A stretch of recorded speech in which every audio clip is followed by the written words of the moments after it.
right, today's lesson is about natural selection and the theory of evolution.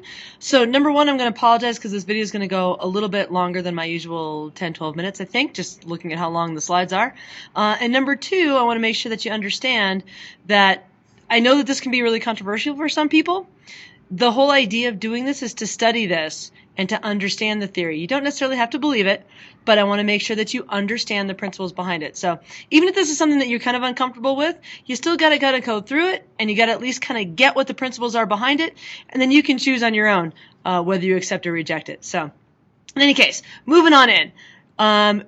Dealing with the idea of the natural selection.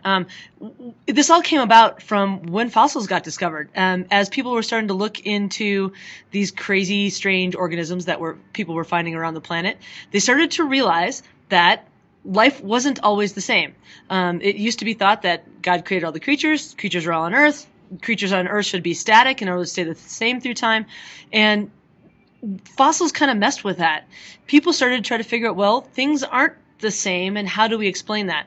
And it just happened to be that this nerdy little dude on the left here, Charles Darwin, kind of happened to be a young guy, got a job on a ship, kind of the right place, right time sort of thing. He worked on a ship called the HMS Beagle way back in the 1830s, and you can kind of see down at the bottom here this voyage that he took. Started up here in England, went down to Africa, crossed to South America, around the bottom of South America, came up here to the Galapagos Islands, which we'll talk about in a second, crossed the ocean over here to Australia, did crazy stuff over in Australia around there, came all the way back around the Horn of Africa, back to South America, and then finally back up to England. Incredible, incredible journey.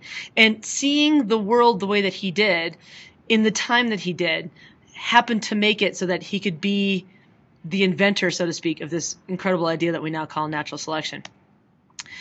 One of the things that really sparked his interest in the Galapagos Islands, and again, this little islands kind of off South America, was these crazy birds.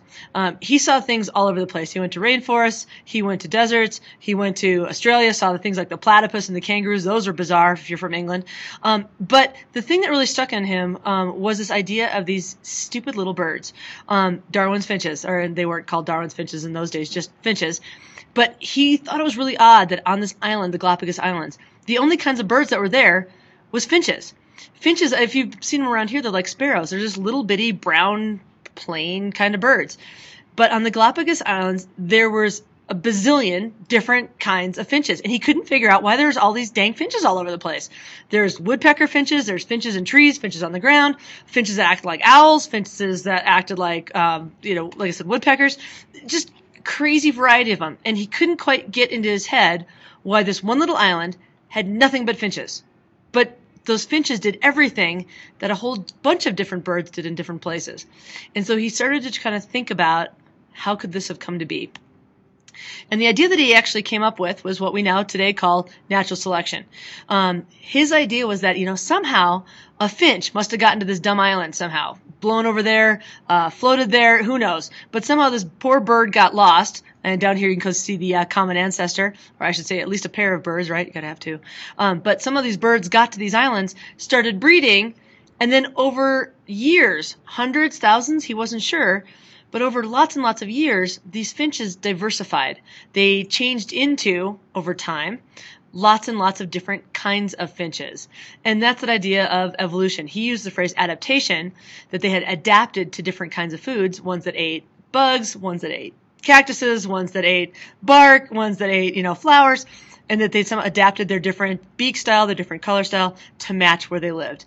And that's really the nucleus of the idea of natural selection, that somehow things had come to change. And he proposed an example for how this happens. And this is his idea for what natural selection is. Natural selection is kind of a simple idea, but it requires a few things. So number one, it requires that you have lots and lots of babies. All animals over-reproduce. Everything would have. Can you imagine how many black labs there would be if your dog had a full litter of puppies every 6 months to a year? I mean, my black lab could have had, 8, 12 puppies at a shot every single year? What if every dog did that? Do you know how many dogs we would have on this planet in a short amount of time? All mammals, all animals, dandelions, flowers, anything, bacteria, they will all reproduce way too quickly. And eventually, at some point in time, they're going to start to compete, run out of food, run out of space, run out of shelter, run out of water, air, whatever it is. So everything over reproduces, and competition is going to kick into play. Second big part comes into this is that along with sexual reproduction, variation is present. All the babies don't look like the mama. They all look a little bit different. That's the whole key to what's going on in sexual reproduction. And because the babies look different, and because those babies are competing, some of those babies are going to do better than others, and not as babies, but as they're growing up through their life. Over in this little diagram over here on the right, you can see for whatever reason the lightest colored one didn't do very well. Maybe it wasn't camouflaged for whatever reason; it just wasn't adapted to its environment, and it died out pretty quick. And the grayer ones made it through a couple of generations. You get a couple generations later, again, there's variation that's present, but the lighter ones still aren't doing very well. And over time, you get these darker ones that are in there. So, step number 3 says the ones that are doing better for whatever reason, they have more fitness is the actual term for that, the ones that are doing better are going to be more likely to reproduce. And if they're more likely to reproduce, they're going to pass on their traits or more of their traits to the next generation.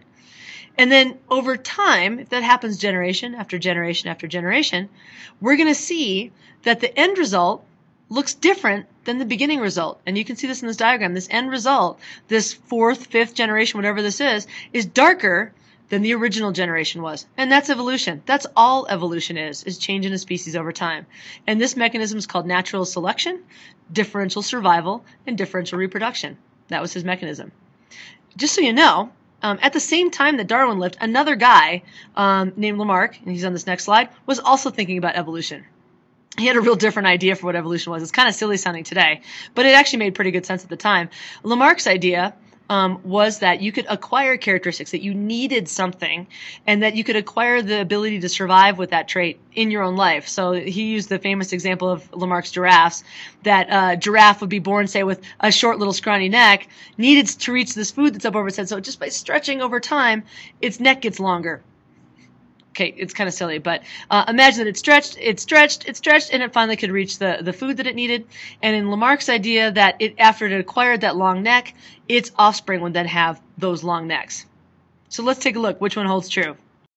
At Lamarck versus Darwin. Had to do a little editing here. There was a glitch, so if this looks weird, that's why.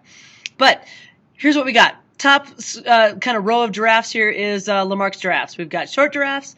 They stretch their necks, they reach the good food, they stretch even further, get the delicious stuff up at the top, and then these giraffes over here, the tall ones, can have nice long-necked baby giraffes, and all is well and happy in giraffe land. Down to Darwin here, not so nice, right? We've got short giraffe and taller giraffe, and short giraffe just doesn't make it. There's dead short giraffe. Boo. Here's the taller giraffe, and he's doing okay. But in that next generation, maybe there's a couple slightly taller ones yet that are born, and he's doing even better. And then in the generation after that, there's apparently either another one or the same dead giraffe. I don't know. But one of those ones didn't do very well and died, starved, and now the giraffes again are taller. So between these two, the competing theories, which one's held up? Well, when we take a look at populations over time, for Lamarck's idea, if giraffes could stretch and be tall, then all their offspring should be tall.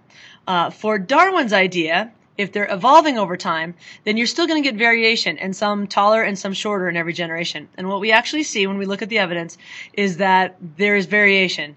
It's not that they all get taller and stay perfectly tall. Darwin's model is the one that actually is supported. There is no evidence that acquired traits are inherited, but you knew this anyway, because otherwise babies would be born with tattoos.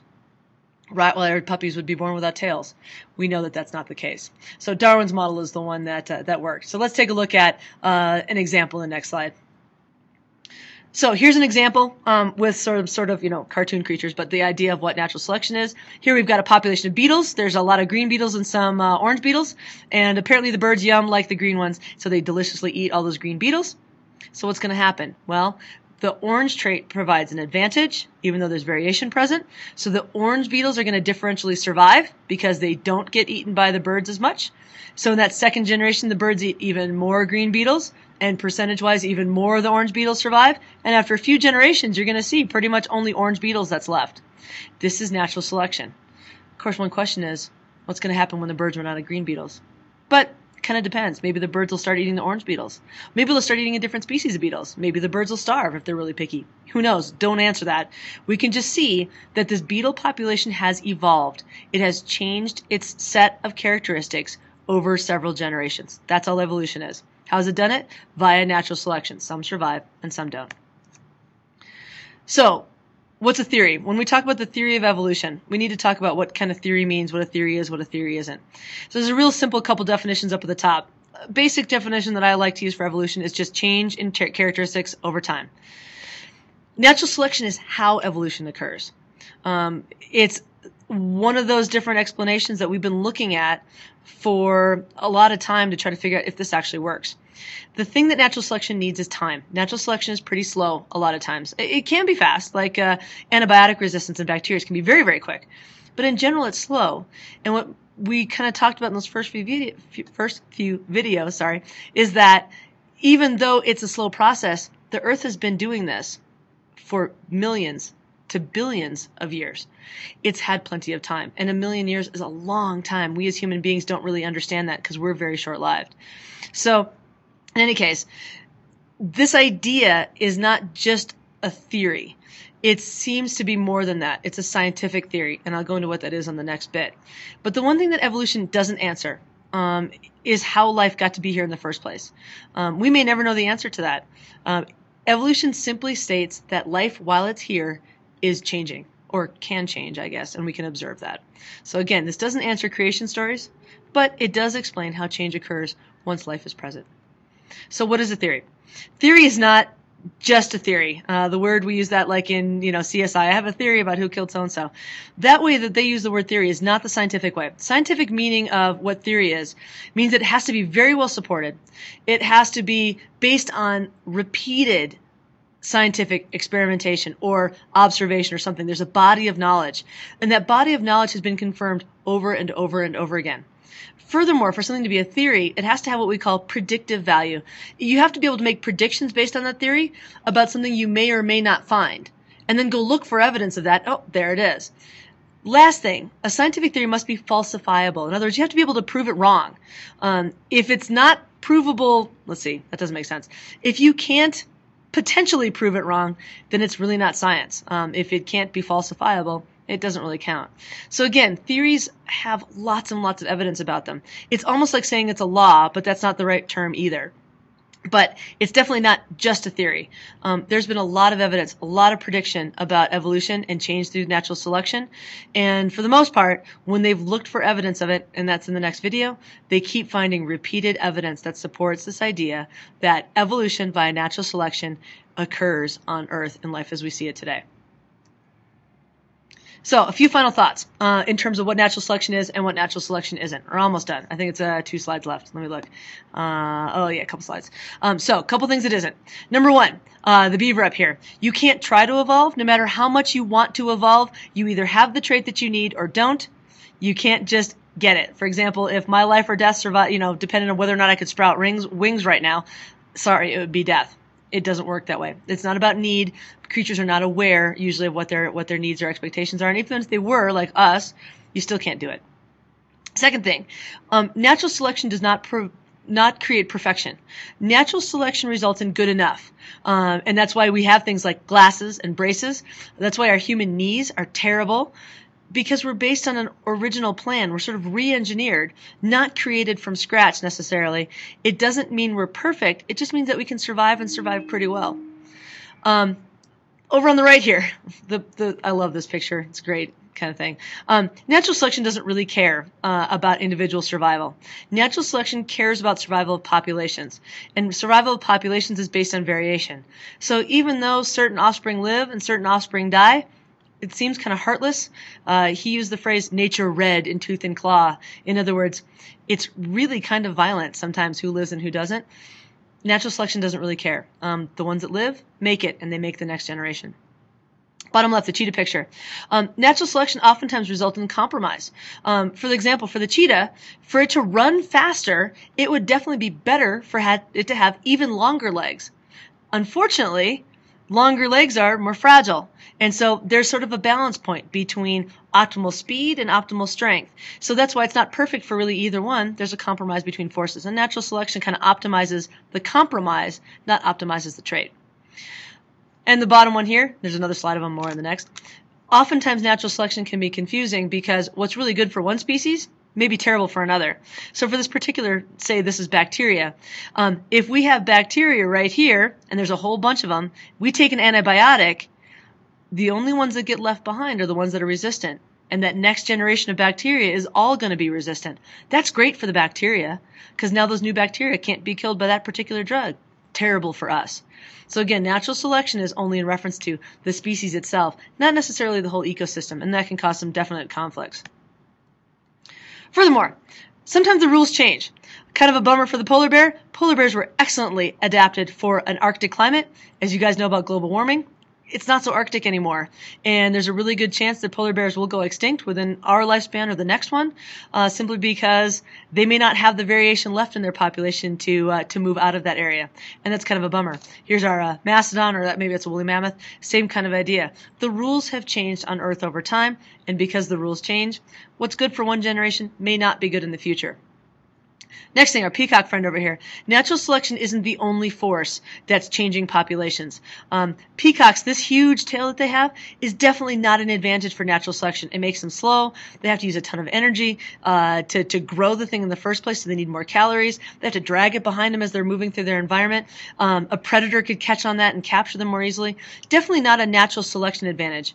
But what that is a sexual selection. For whatever reason, the lady peacocks happen to think that that tail is awesome.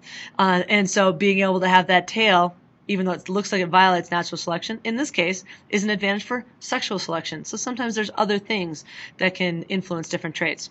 And finally, down at the bottom here, a lot of times luck just plays a role. Just plain dumb luck. You could be the most amazingly adapted, fitted, most fit deer. You run out in front of a truck, you're out of the gene pool. Same thing, our poor dinosaur friends, they were awesome. They were the most amazing life forms that were ever on the planet. What? Asteroids suck, right? What can you say? Sometimes things just change. And again, sometimes the rules change. You can't control it. So, big ideas. Here's what I need you to take out of here. Is this idea of natural selection is the currently scientifically accepted theory, and what a theory means, of how species change over time. Natural selection requires a couple of things. Number one, variation. Number two, competition. And then survival based on those traits and passing them on. It's got to be heritable. Acquired characteristics, the competing model, has not held up over time, and there have been a couple other ones, that's the most famous, that also have not been supported. Natural selection seems to explain most of what we see. Scientific theories are more than just a theory. They're explanations of observations that we have predictive value. They're repeatedly confirmed. You can pretty much trust them by the time we call it a theory. And finally, the theory of evolution via natural selection is not perfect. There are a lot of varieties of limitations. There's a lot of competing forces, competing ideas, other things that make it a much more complex picture than just natural selection. So there you go. Ideas for a 4 down there, by the way. Some other examples of natural selection in action. Accidental selection, you could talk about intelligent design. You could also, if you wish to, you could go on, if you're more interested in other areas, look on some other scientific theories. These are also just theories, but they're pretty major ones in terms of how we explain our world. So there you have it. Natural selection, the theory of evolution, scientific theories. See you in class tomorrow.